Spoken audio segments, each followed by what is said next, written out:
Yo, what's up guys? Billy here again. Today's video is a bit different from gameplay. I am doing a build video of my carbon upper. I did run this in my last gameplay video, so I have already built it once, so I know all parts work. I've stripped it all down because I needed to give it a clean, and as you can kind of tell, a bit of a nozzle alignment and everything. So I thought I'd do a complete build on it from after completely stripping it down. So hopefully I will show you guys how to build a carbon upper. First thing, after you have got either the carbon upper, you will need a gearbox for it to fit in. And what I would recommend is the Mac Customs one that AirTac Customs sell on their website, because it is designed literally for the carbon upper, so it fits and fits the carbon upper flawlessly. So we'll start off with the gearbox. So it comes with everything you need to set it up straight away, apart from of course an engine trigger board, but it comes with trigger board, screw, all the screws on the outside that you need, but you do need a select plate as well. I need to do some work on this select plate, so I will be taking it out quickly and filing it quickly down. Okay, so I've now got that little bit filed off. So to insert selector plate, very easy. What I always recommend doing is sort of front end first, slight angle, then try to get the top half in, which then will allow you to push it back to allow the bottom half to slip in, so then it slides nicely. Very simple. Once you have your screw undone, which I've already undone, and put it onto my board, place your board onto board into the gearbox, line up the hole that is there with the hole that is inside the gearbox, so you can see through and through, as you can see here.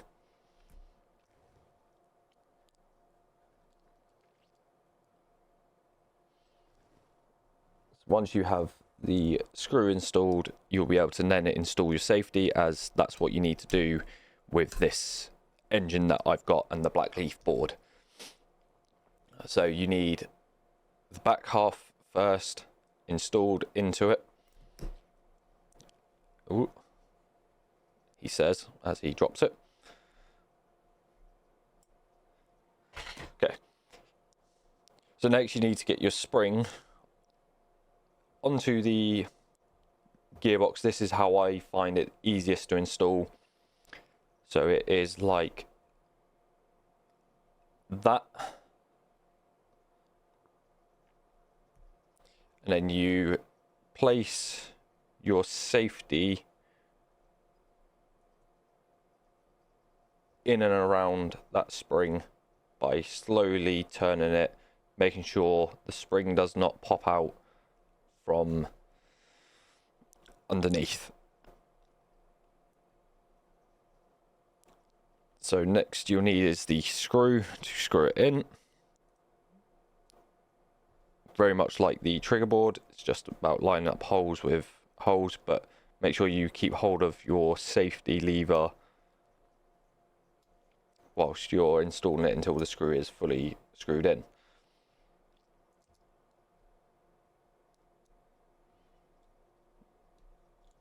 Like so.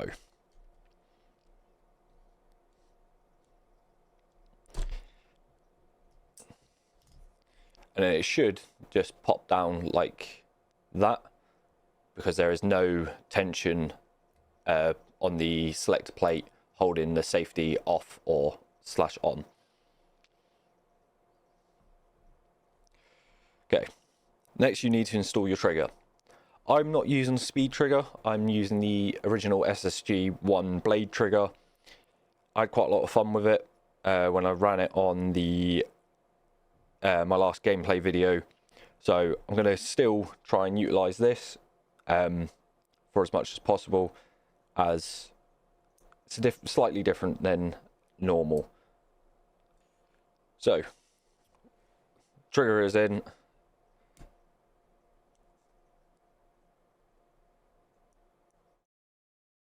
Yeah, I can hear the micro switch clicking. So yeah, once you're into this position, you'll grab your engine, install your line and the cabling. I already done this just so I wasn't faffing about on camera. Another thing to note, make sure this screw, and there's one on the other side, is fully undone, just so it doesn't cause interference with the engine's alignment. So once drop it in, attach your cable just like so, and then you can route your cables through the bottom of the gearbox like so.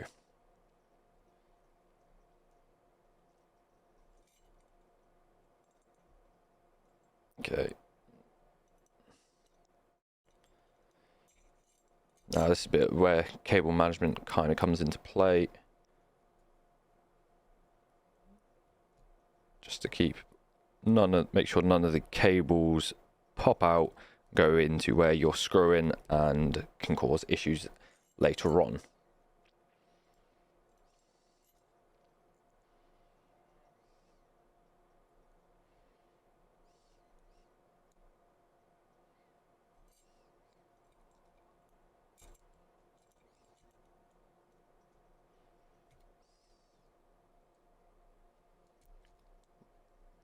Like so.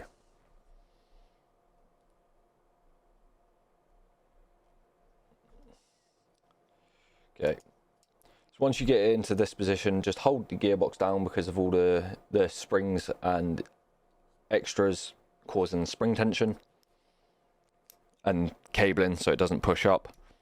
And then just start slowly screwing in. What I like doing is just screwing in a little bit into each one, just so the screws are holding, and then I can sort of let go of the gearbox to then tighten up the rest of the way, just like so.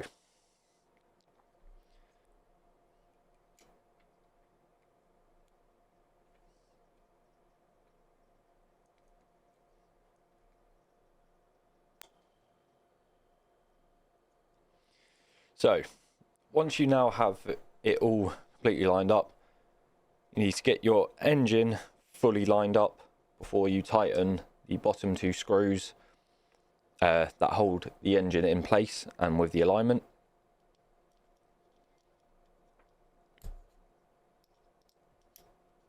So slowly tighten them up. It is just about trying to find that nice little sweet spot to where the engine doesn't move like so, and the nozzle isn't catching on anything. So that is a complete gearbox. The complete gearbox done. Now we'll install it into, as I say, the SSG polymer lower. So that is very simple. It's just, if the cable wants to play with me, just drop it in, make sure everything's aligned.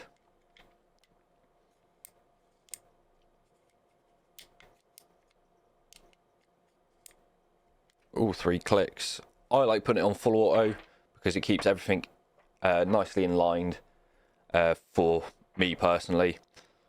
And then I always just install this first pin just to hold the gearbox as well, just that little bit more, whilst I install the rest of it. So next I will install my grip. I've done some modifications to my grip to make it easier for routing my cables. So I've just filed out that bit there. I need to make it slightly wider, so I will do that off camera quickly.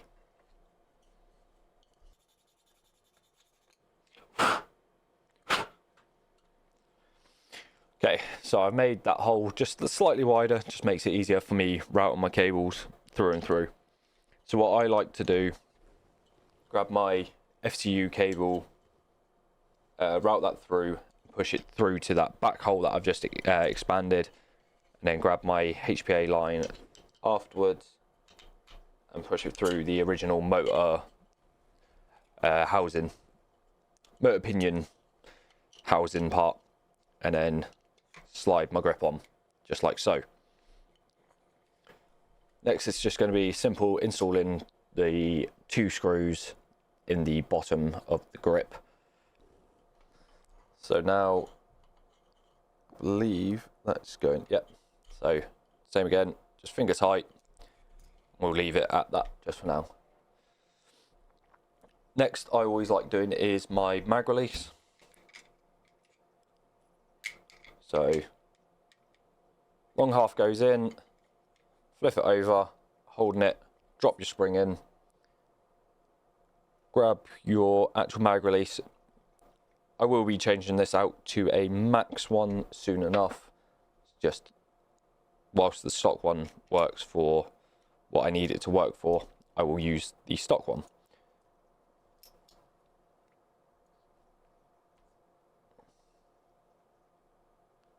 Is that the right screw?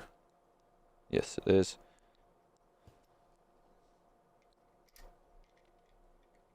So still holding the back half of the mag release, slowly tighten your mag release until it won't turn anymore, finger tight again. And then another thing I like doing whilst I'm whilst I'm at this stage after installing my mag release is installing a mag prior, just to make sure I have installed the mag release correctly and it all works. Okay, that is the complete lower done. Oh, also need to install my FCU. So just simple click in, good to go. And I just like to route it in, slide it down, and I'll go into some of the externals that I've got for it. Oh, and then installing your rear pin. That is your complete lower done. And that's just push fit, just like so. That holds your gearbox now fully in place. What we'll go into now is the hop setup and barrel. So for me personally, I've got the AirTac Customs Max, AirTac Customs with Max hop unit, because it's what's recommended for this upper. I had no issues with it whilst I was playing on the last game day I had done while using this build. But we'll go into barrel length. I'm using the 128mm PDI barrel, 602, and then I'm using a stock G&G green rubber. They just perform very well. Okay, so with barrels, there is an indent on the top here. What you're trying to do is line it up with that indent there. Just nice and slowly, just place it on until it drops into place like such.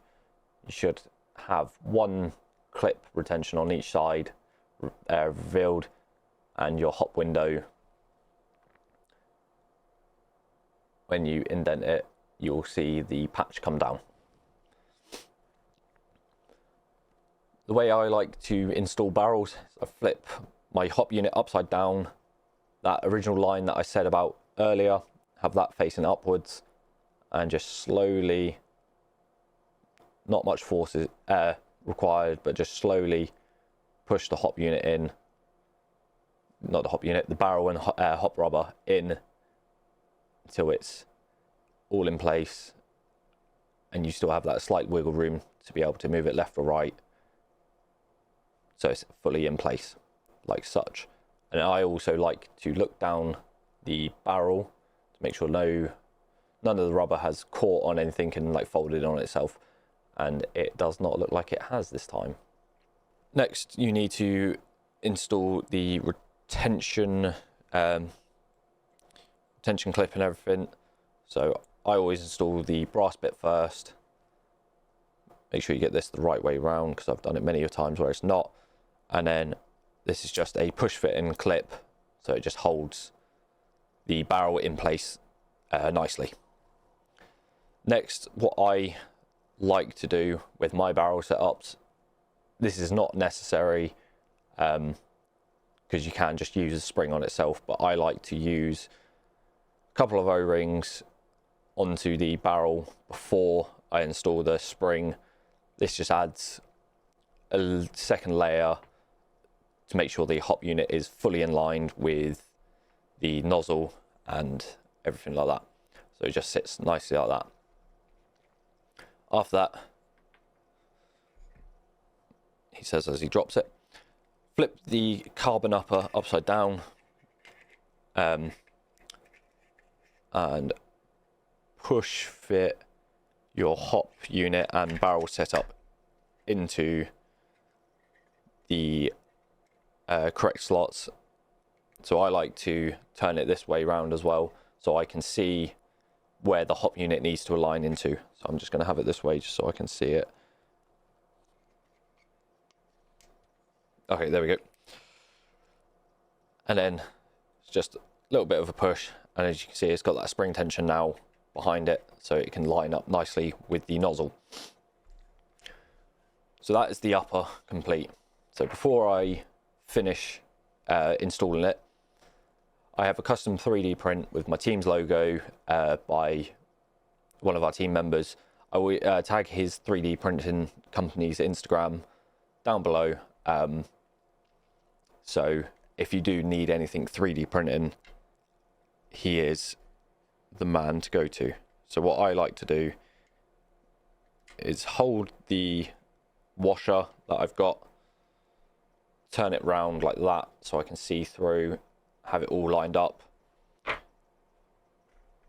push my 3D print or whatever it is you have,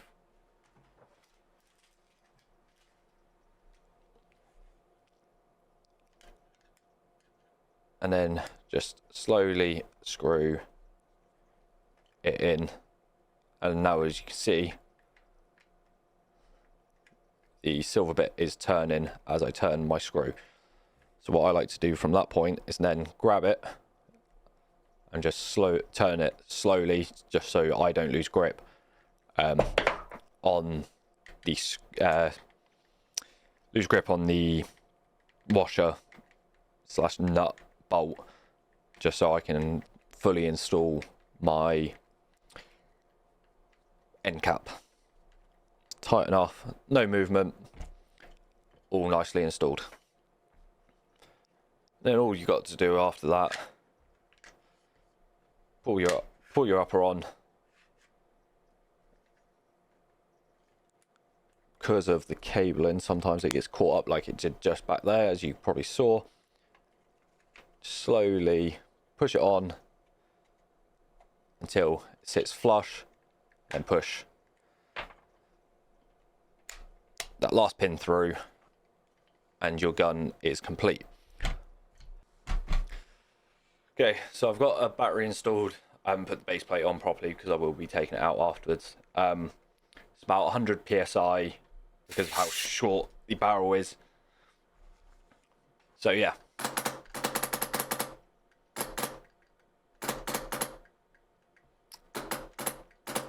I do need to do some fine tunings on the trigger as well, but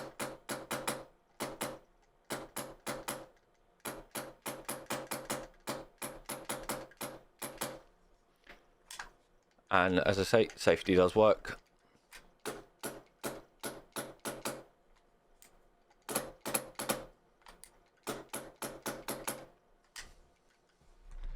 But that concludes my video on the AirTac customs video gun AirTac Customs upper and the SSG one lower with the Heritage slabs. This thing will become my main in a lot of my videos from now on, because it's so lightweight. It has the range, it has the accuracy. It is just phenomenal piece of kit. I cannot fault this gun at all, and I would recommend it to anyone who's looking at building a nice lightweight CQB weapon. But that's all from me. Hope you enjoyed the video. Give us a like, subscribe, and comment where I can improve on. Much love. Bye.